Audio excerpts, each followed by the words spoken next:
Hold on. So you're telling me that Bayer knew that this drug was infected with the AIDS virus, they yanked it from the market in America, and then they dumped it in markets overseas? They had to figure out a way, Joe, to make a profit on a product that they could not sell in America. So they made a huge profit. They dropped the product in Japan, Spain, and France. By the way, Joe, government officials in France that allowed that to happen actually had to go to prison for it. In America, not one corporate executive for this company has been indicted or even criminally investigated by our Justice Department. Why not? You're telling me that these people that dumped this AIDS-tainted blood in foreign countries who killed children have not been taken to task in the United States? It's worse than that. The U.S. government allowed it to happen. The FDA allowed this to happen. And now the government is completely looking the other way.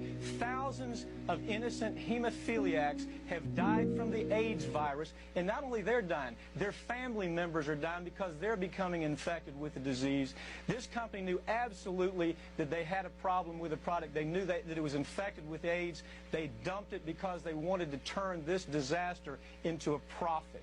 Mike, I want to read to you what Bayer told the New York Times about this scandal. They said Bayer behaved responsibly, ethically, and humanely. Decisions made nearly 2 decades ago were based on the best scientific information of the time and were consistent with the regulations in place. That sounds like a lot of legal mumbo-jumbo. Now, you say you have internal documents that show that they knew that this drug they were dumping was tainted with the AIDS drug? Or the AIDS virus? The documents show that there was no question that this company absolutely understood the risk, that they knew that it was contaminated. It wasn't a possibility. They knew it was contaminated. Americans were dying from the product before it was pulled off the market. The only reason it was pulled off the market is because lawyers found the documents and showed it to the government, and finally the government said, you can't sell it here, but then the government allowed them to dump it in Spain, France, and Japan.